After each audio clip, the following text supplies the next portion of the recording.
ഈ അനുഗ്രഹീതമായ പ്രത്യേകാൽ സമയത്തിനായി ദൈവത്തിന് വാഴ്വുകൾ അർപ്പിക്കുന്നു.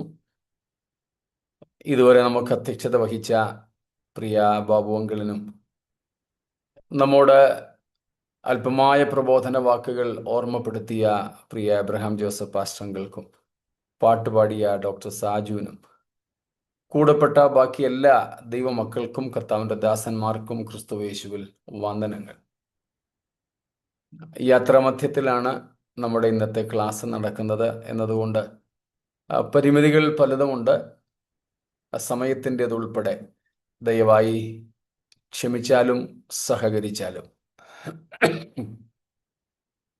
നമ്മൾ ഒരുമിച്ച് ധ്യാനിക്കുന്നത് എബ്രായർക്കുള്ള ലേഖനം 2-ാമത്തെ അധ്യായം 9-ാമത്തെ വാക്യമാണല്ലോ.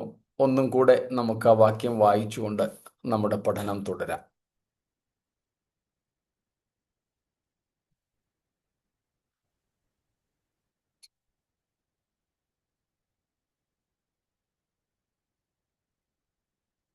എന്നെ കേൾക്കാൻ പറ്റുന്നുണ്ടല്ലോ? എങ്കിലും ദൈവകൃപയാൽ എല്ലാവർക്കും വേണ്ടി മരണം ആസ്വദിപ്പാൻ ദൂതന്മാരിലും അല്പം ഒരു താഴ്ച വന്നവനായ യേശു മരണം അനുഭവിച്ചതുകൊണ്ട് അവനെ മഹത്വവും ബഹുമാനവും അണിഞ്ഞവനായി നാം കാണുന്നു. സ്തോത്രം.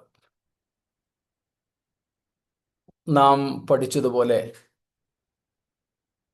എബ്രായ ലേഖനം 2-ാമത്തെ അധ്യായത്തിൻ്റെ 5 മുതൽ 8-ാം വാക്യത്തിൻ്റെ ആദ്യ ഭാഗം വരെ ദൈവം മനുഷ്യനെക്കുറിച്ച് ആഗ്രഹിച്ച, മനുഷ്യനു വേണ്ടി ദൈവം പദ്ധതിയിട്ട മഹത്തരമായ അനുഭവത്തെക്കുറിച്ചും, 2-ാം ഭാഗം 8-ാം വാക്യത്തിൻ്റെ അവസാന ഭാഗം ആ മനുഷ്യൻ ദൈവത്തിൻ്റെ പദ്ധതിയിൽ നിന്നും അകന്നുപോയി പരാജയപ്പെട്ടതിനെ കുറിച്ചുമാണ്. എന്നാൽ ഈ 9-ാമത്തെ വാക്യം മുതൽ നമ്മുടെ കർത്താവായ യേശുക്രിസ്തുവിലൂടെ നഷ്ടപ്പെട്ടതിനേക്കാൾ അനേകം മടങ്ങ് നമുക്ക്, മാനവജാതിക്ക് തിരികെ ലഭിക്കുന്നതിനെ കുറിച്ചാണ് പ്രതിപാദിച്ചിരിക്കുന്നത്. അതിനുവേണ്ടി യേശു ദൂതന്മാരെക്കാൾ അല്പം മാത്രം താഴ്ച വന്നവനായും അല്പകാലത്തേക്ക് മാത്രം താഴ്ച വന്നവനായും പ്രത്യക്ഷപ്പെട്ടു എന്ന് രേഖപ്പെടുത്തിയിരിക്കുന്നു. യേശു എന്ന നാമം എബ്രായ ലേഖനത്തിൽ ഏറ്റവും ആദ്യം ഉപയോഗിച്ചിരിക്കുന്നത് ഈ 9-ാം വാക്യത്തിലാണെന്നും നമ്മൾ കണ്ടു കഴിഞ്ഞു. ഇന്നലെ നമ്മൾ പഠിച്ചതുപോലെയും ഇന്ന് കർത്താവിൻ്റെ ദാസൻ നമ്മെ ഓർമ്മപ്പെടുത്തിയതുപോലെയും യേശു എന്ന നാമത്തിൻ്റെ വൈശിഷ്ട്യം, ശ്രേഷ്ഠത, സ്തോത്രം, യേശു എന്ന നാമത്തിൻ്റെ നിസ്തുലത നാം കഴിഞ്ഞ ദിവസം കണ്ടു.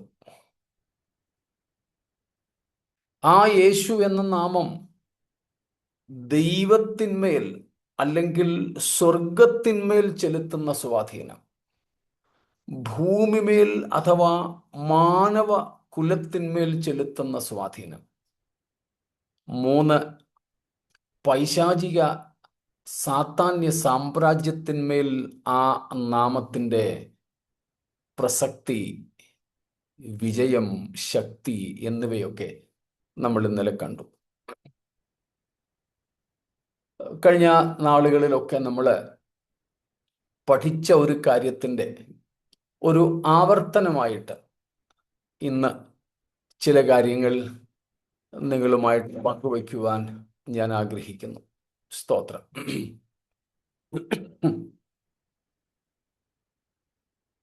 നമ്മൾ ഇതിനോടകം തന്നെ കണ്ടു കഴിഞ്ഞതാണ് യേശു എന്ന പേരിൻ്റെ അർത്ഥം. ആ പേരിൻ്റെ അർത്ഥം എങ്ങനെ അന്വർത്ഥമാകുന്നു എന്നും നമ്മൾ കണ്ടു കഴിഞ്ഞു. സ്തോത്രം. ഈ നാമം, യേശു എന്ന വ്യക്തി നമ്മെ രക്ഷിക്കുന്നു എന്നതിനെക്കുറിച്ച് നമുക്ക് വ്യക്തമായ ധാരണയുണ്ട്. അതിൽ 2 വാക്യങ്ങൾ ഒരിക്കൽ കൂടെ നമുക്ക് ഒന്ന് നോക്കാം. ഒന്ന് എബ്രായ ലേഖനം തന്നെ 7-ാം അധ്യായം 25-ാമത്തെ വാക്യമാണ്. 7:25 ഹീബ്രൂസ്. അതുകൊണ്ട് താൻ മുഖാന്തരമായി ദൈവത്തോട് അടുക്കുന്നവർക്ക് വേണ്ടി പക്ഷവാദം ചെയ്യുവാൻ സദാ ജീവിക്കുന്നവനാകിയാൽ അവരെ പൂർണ്ണമായി രക്ഷിപ്പാൻ അവൻ പ്രാപ്തനാകുന്നു. സ്തോത്രം. ബാക്കിയൊന്നും ഞാൻ പറയാതെ അവിടെയുള്ള ഏറ്റവും പ്രധാനപ്പെട്ട ആ പ്രയോഗം മാത്രം.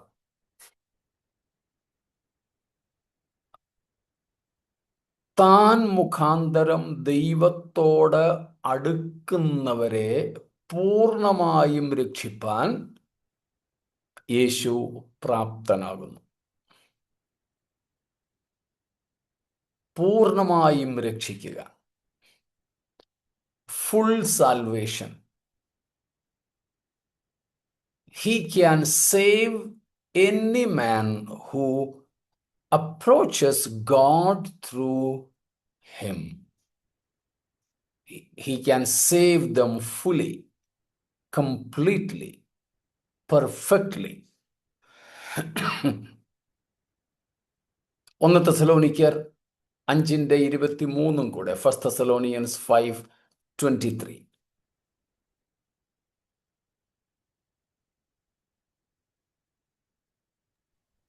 സമാധാനത്തിന്റെ ദൈവം തന്നെ നിങ്ങളെ മുഴുവനും ശുദ്ധീകരിക്കുമാറാകട്ടെ.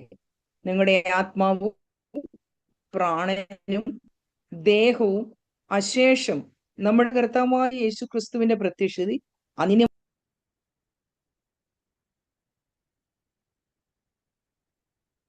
സ്തോത്രം.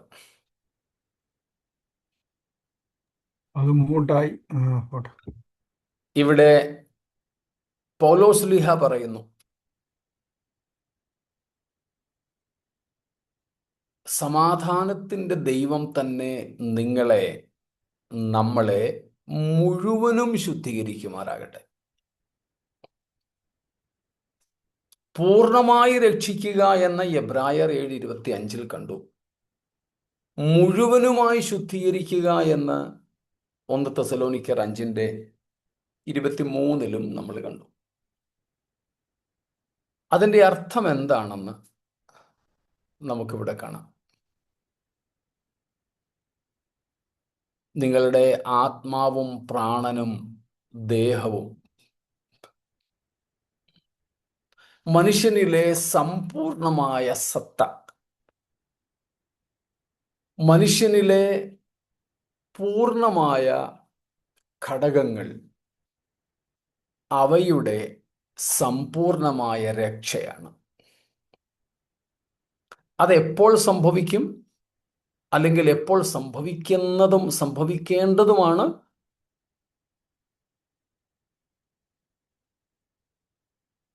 നമ്മുടെ കർത്താവായ യേശുക്രിസ്തുവിന്റെ പ്രത്യക്ഷതയെങ്കിൽ.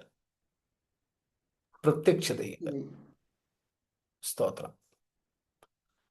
അപ്പോൾ ഈ 2 വാക്യങ്ങളും കൂടെ നമ്മൾ എബ്രായർ 2:9 വാക്യത്തോട് ചേർത്ത് വച്ചാൽ യേശു നമ്മുടെ രക്ഷകൻ എന്നുള്ളതിനെ നന്നായിട്ട് മനസ്സിലാക്കാം. പഴയവർക്കൊക്കെ മനഃപ്പാഠമായിട്ടുള്ള ഒരു കാര്യമാണ് ഇന്ന് ആവർത്തിച്ചു പറയുന്നത്.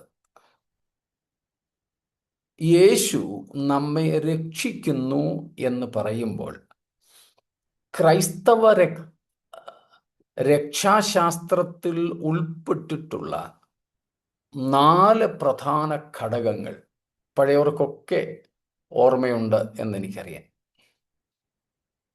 സ്തോത്രം. അതുകൊണ്ട് നിങ്ങൾക്ക് പറയാവുന്നതുമാണ്. In Christian soteriology, in Christian doctrine of salvation, it is very unique very different from, unique from all other rexology, soteriology. ലോകത്തുള്ള സകല മതങ്ങളിലെയും രക്ഷാ ഉപദേശത്തിൽ നിന്നും തികച്ചും വ്യത്യസ്തമാണ് യേശുക്രിസ്തുവിലൂടെ ലഭിക്കുന്ന ക്രൈസ്തവ രക്ഷയുടെ ഉപദേശം. സ്തോത്രം. അതുകൊണ്ട് തന്നെ നമ്മൾ നേരത്തെ പഠിച്ചിട്ടുണ്ട്, വേദപുസ്തകം പറയുന്ന രക്ഷയ്ക്ക് പകരമായി നമ്മൾ മോക്ഷമെന്നോ മുക്തിയെന്നോ ഒന്നും പറയരുത് എന്ന്. പ്രത്യേകിച്ച് അത് ഹിന്ദിയിലാണ് ഉപയോഗിക്കപ്പെടുന്നത്. മലയാളത്തിലും പലപ്പോഴും അക്രൈസ്തവർക്കിടയിൽ പ്രസംഗിക്കുമ്പോൾ അവരുപയോഗിക്കുന്ന ഭാഷ നമ്മൾ ഉപയോഗിക്കുവാൻ ശ്രമിക്കാറുണ്ട്.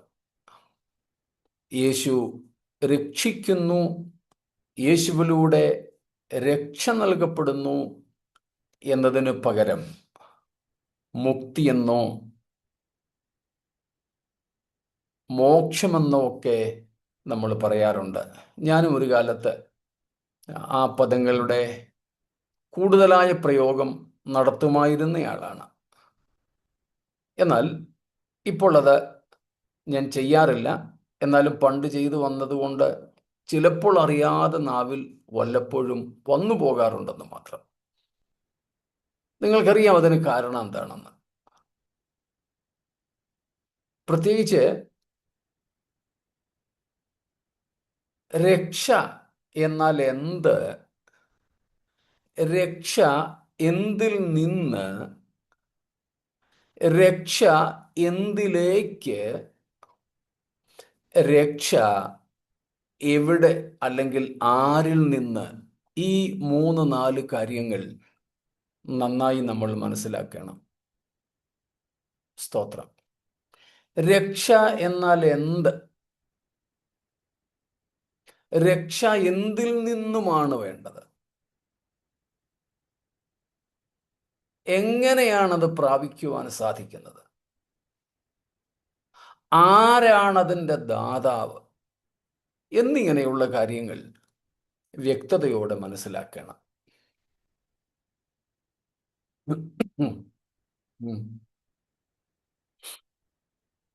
സ്തോത്രം.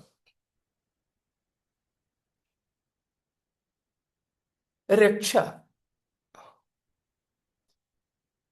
ബാക്കിയുള്ള കാര്യങ്ങൾ പറയുമ്പോൾ രക്ഷ എന്താണെന്ന് താനെ മനസ്സിലായിക്കൊള്ളൂ. എന്തിൽ നിന്നാണ് നമുക്ക് രക്ഷ വേണ്ടത്?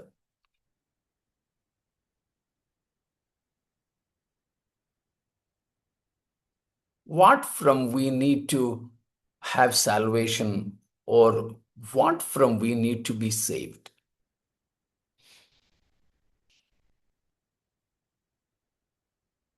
From sin. From sin. Okay.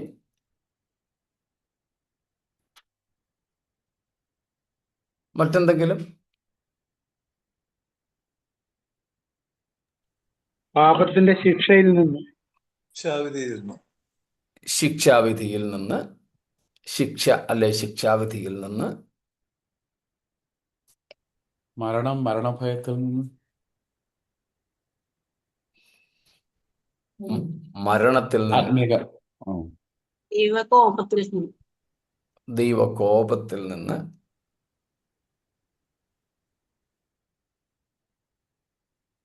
തീർച്ചയായും ഈ പറഞ്ഞവയെല്ലാം തന്നെ ശരിയാണ്. വേദപുസ്തകാടിസ്ഥാനത്തിൽ ഈ പറയപ്പെട്ടതെല്ലാം ശരിയാണ്. അതിലേറ്റവും ശരി ഒറ്റ വാക്കിൽ പാപത്തിൽ നിന്ന് എന്ന് നമ്മൾ പറയും, ഒറ്റ വാക്കിൽ. എന്നാൽ അതിനെ വീണ്ടും നമുക്ക് വിശകലനം ചെയ്യേണ്ടതുണ്ട്. പക്ഷേ ലോകം മതങ്ങളിലേക്ക് ഇറങ്ങിയാൽ രക്ഷ എന്നത് പാപത്തിൽ നിന്നും എന്നതിനേക്കാൾ മറ്റ് പലതിൽ നിന്നുമാണ്.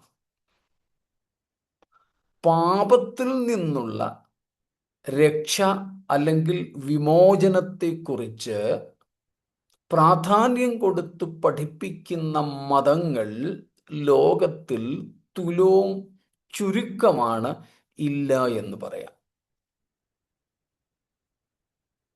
ലോക മതങ്ങളുടെ പേര് ഞാൻ പറഞ്ഞത്.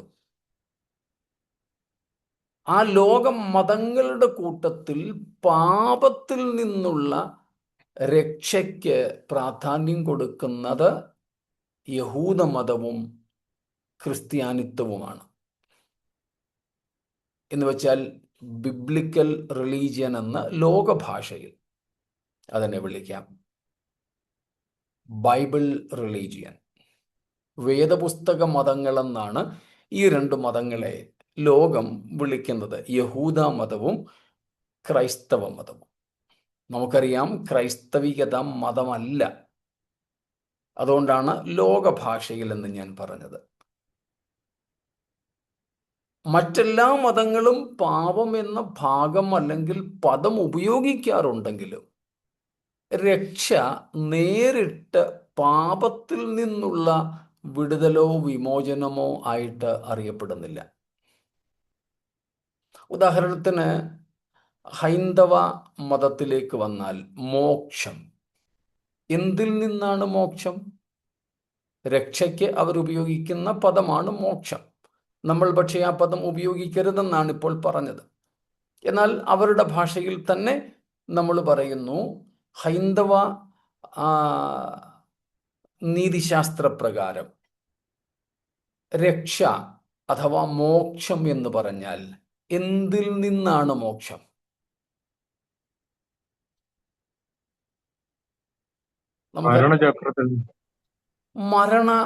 ജനന മരണ ചക്രത്തിൽ നിന്ന്.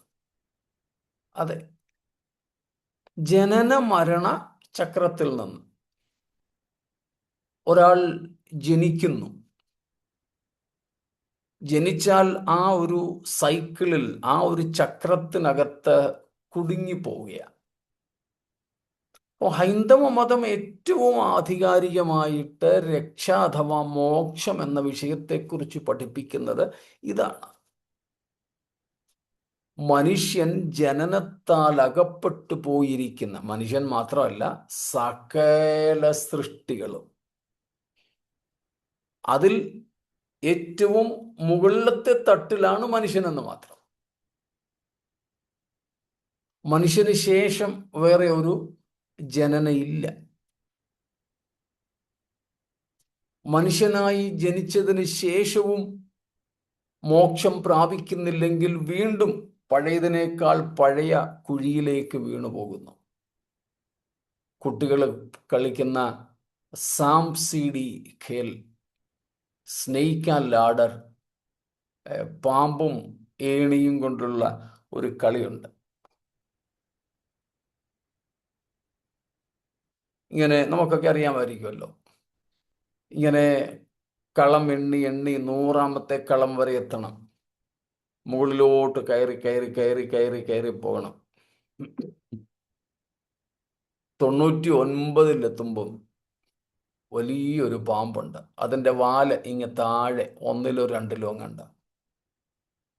കഷ്ടപ്പെട്ട് കയറി 99 വരെ എത്തിയപ്പോൾ നേരെ ഈ പാമ്പിൻ്റെ വായിലായിരുന്നു. അത് വിഴുങ്ങി താഴെ വന്നു. നമുക്കറിയാം സാം സീഡി ഈ ഒരു കളി. ഇതുപോലെയാണ് മനുഷ്യരക്ഷയെക്കുറിച്ചുള്ള മതങ്ങളുടെ പഠിപ്പീര്. ഒരു പരുവത്തിന് പിടിച്ച് മുകളിലെത്തുമ്പോൾ മിക്കവാറും ഈ പാമ്പിൻ്റെ വായില അത് നേരെ താഴേക്കങ്ങ് തള്ളും.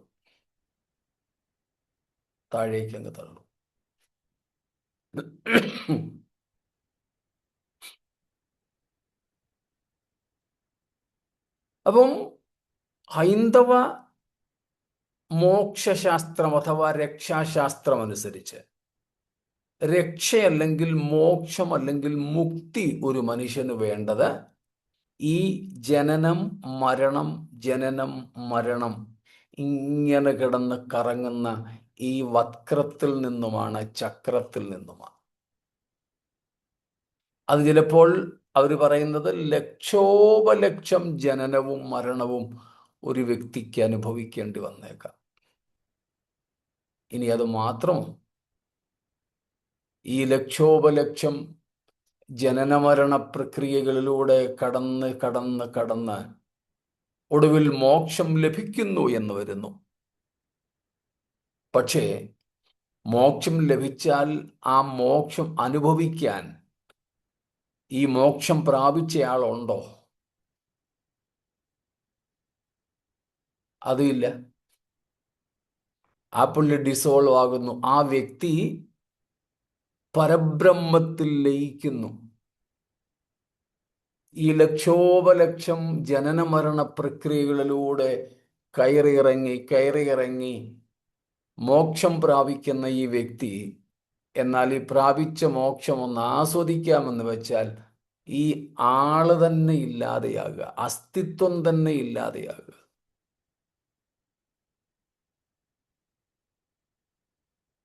അദ്ദേഹത്തെ വിളിക്കുന്നത് ജീവൻ മുക്ത എന്നാണ്.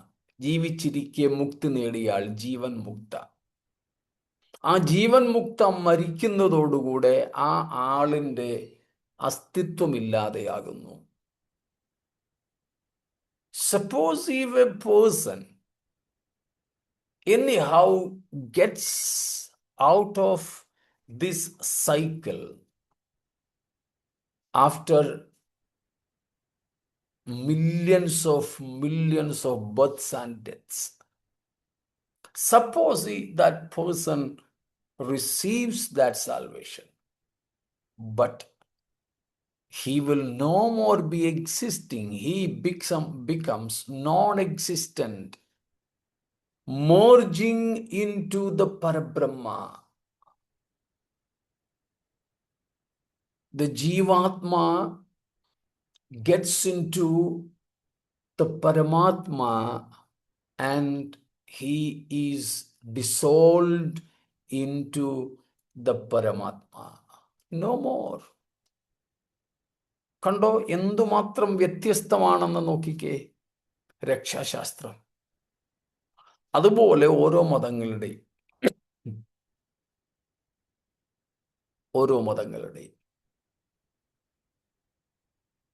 എന്നാൽ വേദപുസ്തകം നമ്മെ ഓർമ്മപ്പെടുത്തുന്നു, ക്രൈസ്തവ മാർഗം, ക്രിസ്തുസഭ, യഹൂദ മതവും നമ്മെ ഓർമ്മപ്പെടുത്തുന്നു, മനുഷ്യന് രക്ഷ വേണ്ടത് ജനന മരണ ചക്രത്തിൽ നിന്നും പ്രക്രിയയിൽ നിന്നുമല്ല, പ്രത്യുത പാപത്തിൽ നിന്നുമാണ്. പാപത്തിൽ നിന്നും, പാപത്തിൻ്റെ ശിക്ഷാവിധിയിൽ നിന്നും. നമ്മളതിനെ 4 ഭാഗങ്ങളായിട്ട് കണ്ടിരുന്നു, ഓർമ്മ കാണുമായിരിക്കുമല്ലോ.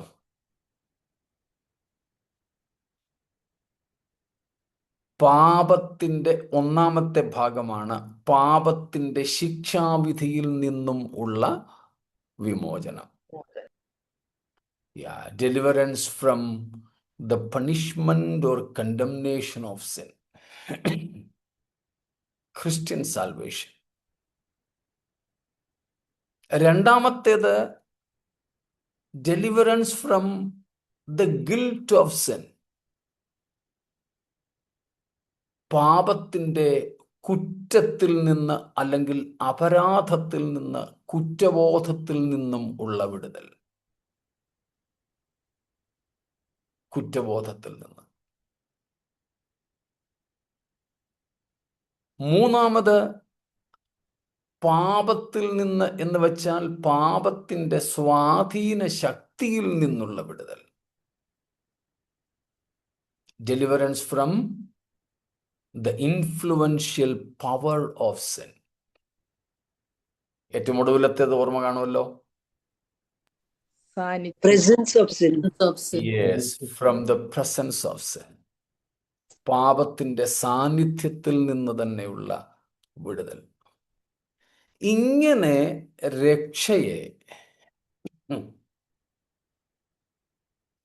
ഏറ്റവും വ്യക്തതയോടെ പഠിപ്പിക്കുന്ന വേറെ ഒരു പുസ്തകം ലോകത്തിലില്ല, ബൈബിൾ മാത്രമേ ഉള്ളൂ.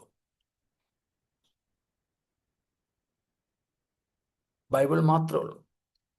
അതുകൊണ്ട് സാധാരണക്കാരോട്, രക്ഷയെക്കുറിച്ചൊക്കെ പറയുന്നവരോട് നമ്മളൊന്ന് ചോദിച്ചു നോക്കണം. രക്ഷ എന്താണെന്നുള്ളത് പിന്നെ പിന്നെ പറയാം, അത് പിന്നെ പറഞ്ഞാൽ മതി. നിങ്ങൾ ആദ്യം പറ, ഈ രക്ഷ എന്തിൽ നിന്നാണെന്ന്. എന്തിൽ നിന്നാണെന്ന് ഈവൻ നമ്മുടെ സഭകളിൽ പോലും നമ്മളൊന്ന് ചോദിച്ചു നോക്കണം ഈ കാര്യം. സ്തോത്രം. കേൾക്കാൻ ബുദ്ധിമുട്ടുണ്ടോ?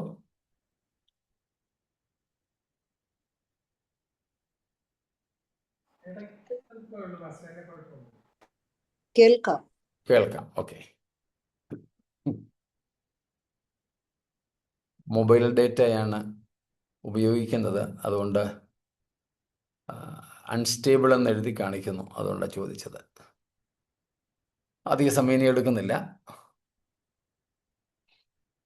അപ്പം വേദപുസ്തകം പോലെ രക്ഷയെപ്പറ്റി പഠിപ്പിക്കുന്ന വേറെ ഒരു ഗ്രന്ഥം ഉലകത്തിലില്ല. പക്ഷേ ദുഃഖകരം എന്ന് പറയുന്നത്, ഈ വേദപുസ്തകം കൊണ്ട് നടക്കുന്നവർക്ക് പോലും ഈ ചോദ്യത്തിന് ഉത്തരം ശരിയായിട്ട് തരാൻ അറിയില്ലെന്നുള്ളതാണ്. നമ്മുടെ കൂട്ടത്തിൽ പോലും പലർക്കും എന്തിൽ നിന്നാണ് രക്ഷ എന്ന് ചോദിച്ചാൽ ശരി ഉത്തരം ലഭിക്കുമോ എന്ന് സംശയമാണ്. നമ്മുടെയൊക്കെ സഭകളിൽ നമ്മുടെ കുഞ്ഞുങ്ങളോട് തന്നെ ഒന്ന് ചോദിച്ചു നോക്കാം. നമ്മുടെ വീട്ടിൽ, സഭകളിൽ വേണ്ട പോട്ടെ, സ്വന്തം നമ്മുടെ വീട്ടിൽ നമ്മുടെ മക്കളോട് ചോദിച്ചു നോക്കാം. What is salvation from? സ്തോത്രം. ചിലർക്ക് രക്ഷ എന്ന് പറയുന്നത് ഒരു ഭയത്തിൽ നിന്നുള്ള വിടുതലാണ്. ഭാവിയെക്കുറിച്ചുള്ള ഭയം, രോഗത്തെ സംബന്ധിച്ച്, തലമുറകളെ സംബന്ധിച്ച്, ഇങ്ങനെയൊക്കെയുള്ള ഭയത്തിൽ നിന്ന്, ഭയമെല്ലാം ഒന്നൊഴിഞ്ഞ് ഒന്ന് സ്വസ്ഥമായിട്ട് ജീവിക്കാൻ പറ്റുന്നത് യേശുക്രിസ്തുവിൻ്റെ അടുക്കലാണ്. അതിനുവേണ്ടി പലരും യേശുവിൻ്റെ അടുക്കൽ വരുന്നുണ്ട്. നമ്മളും പലപ്പോഴും സുവിശേഷം പറയുമ്പോൾ തെറ്റായ സന്ദേശമാണ് നൽകാറുള്ളത്. ഞാൻ സുവിശേഷകന്മാരോട് സംസാരിക്കുമ്പോൾ ഈ കാര്യം ഊന്നിപ്പറയാറുണ്ട്.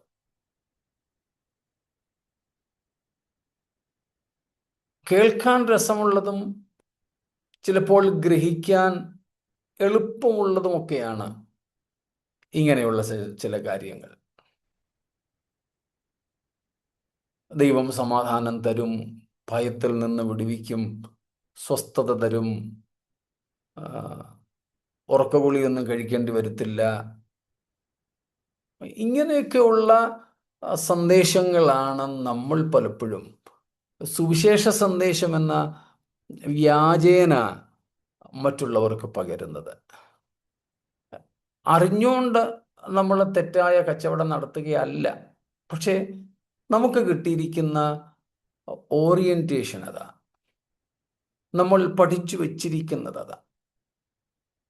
എന്നാൽ ഈ ഭാഗത്ത് നമ്മൾ യേശുവിനെ പറ്റി പഠിക്കുമ്പോൾ മനസ്സിലാക്കണം, സ്തോത്രം, യേശുവിലൂടെ നമുക്ക് ലഭിക്കുന്ന രക്ഷ ആത്യന്തികമായും പാപത്തിൽ നിന്നുമുള്ള രക്ഷയാണ്, വിടുതലാണ്. അതിൻ്റെ 4 തലങ്ങളാണ്. ഏറ്റവും കുറഞ്ഞതായിട്ട് നമ്മൾ കണ്ടത് പാപത്തിൻ്റെ ശിക്ഷാവിധിയിൽ നിന്ന്, പാപത്തിൻ്റെ കുറ്റബോധത്തിൽ നിന്ന്, പാപത്തിൻ്റെ സ്വാധീന ശക്തിയിൽ നിന്ന്, പാപത്തിൻ്റെ സാന്നിധ്യത്തിൽ നിന്ന് തന്നെ നമുക്ക് ലഭിക്കുന്ന വിടുതൽ. ഈ വിമോചനം തരുവാൻ, ഈ രക്ഷ തരുവാൻ യേശു അല്ലാതെ വേറെ ആരുമില്ല. സ്തോത്രം. ഈ രക്ഷ തരുവാൻ യേശുവിന് മാത്രമേ സാധിക്കൂ. യേശു അല്ലാതെ വേറെ ഒരു രക്ഷകൻ ഇല്ല എന്ന് വേദപുസ്തകം അസന്നിഗ്ധമായി വിളിച്ചു പറയുന്നത് അതുകൊണ്ട്.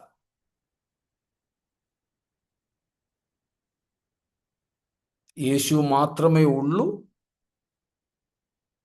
അത് മാത്രമല്ല, യേശുവിന് തൻ്റെ അടുക്കൽ വരുന്ന ഏവരെയും, എത്ര പേരെ വേണമെങ്കിലും പൂർണ്ണമായും രക്ഷിക്കുവാൻ കഴിവുള്ളവനുമാണ്.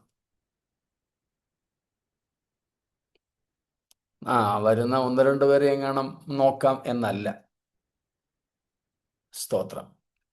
താൻ മുഖാന്തരം പിതാവായ ദൈവത്തോട് അടുക്കുന്ന സകലരെയും രക്ഷിപ്പാൻ, പൂർണ്ണമായും രക്ഷിപ്പാൻ അവൻ മതിയായവൻ.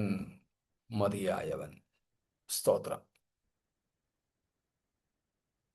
അതുകൊണ്ട് എബ്രായലേഖനം 2-ാം അധ്യായത്തിൻ്റെ 9-ാം വാക്യത്തിൽ നാം യേശു എന്ന പേര് എബ്രായ ലേഖനത്തിൽ ആദ്യമായി കാണുമ്പോൾ യേശു രക്ഷിതാവ് എന്ന് മനസ്സിലാക്കണം.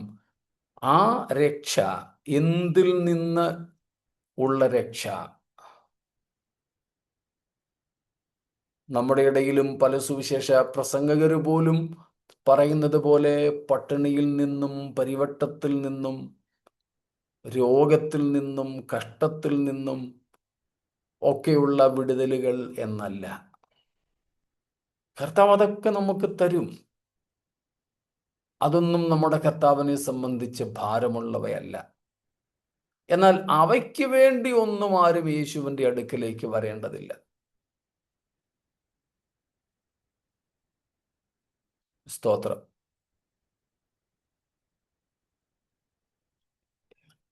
എനിക്ക് വളരെ രസവും അപ്പോൾ തന്നെ വിഷമവും തോന്നിയ ഒരു കാര്യമുണ്ട്.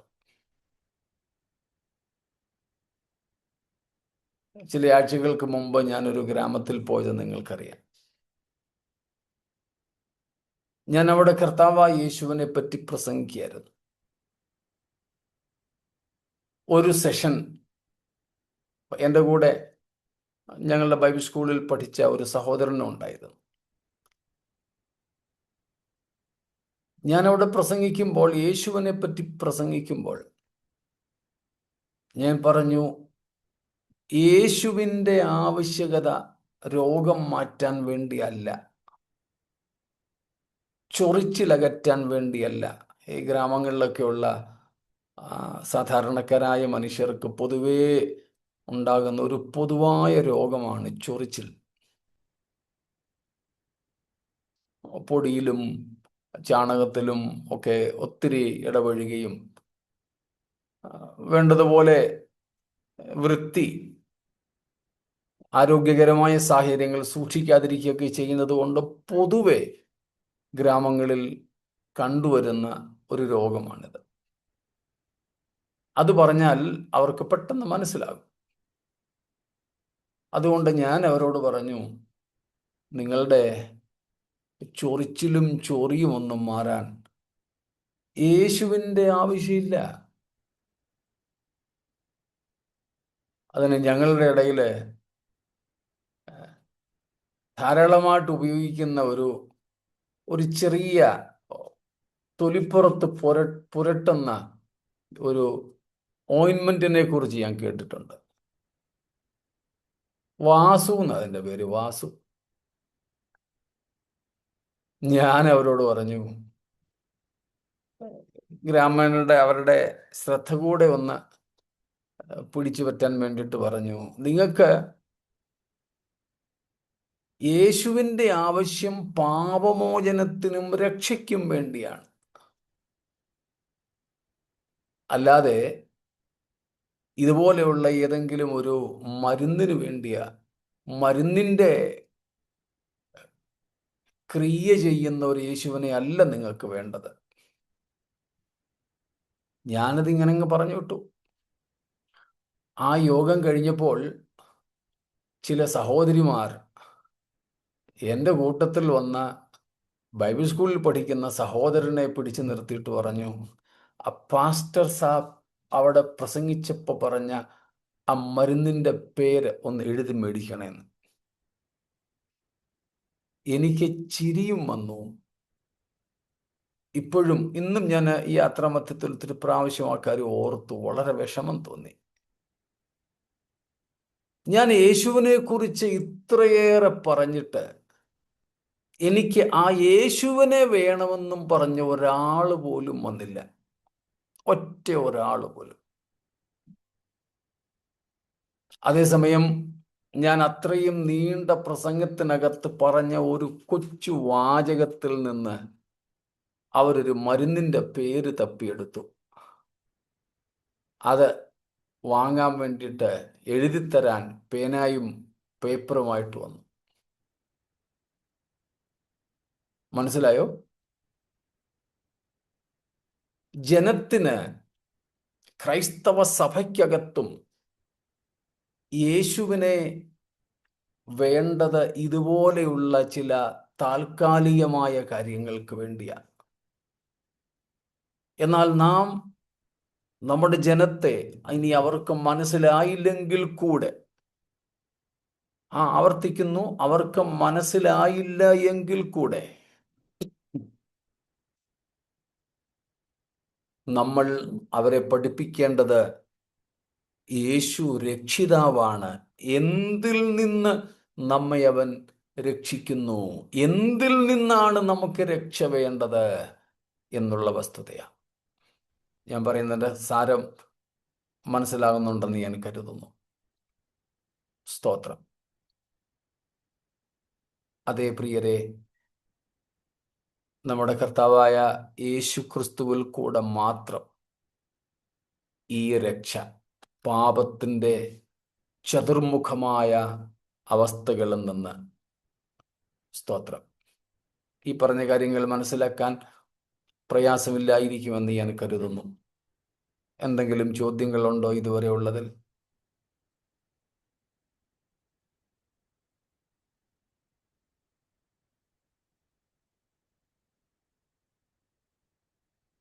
ഒന്നും ഇല്ല എന്ന് കരുതട്ടെ.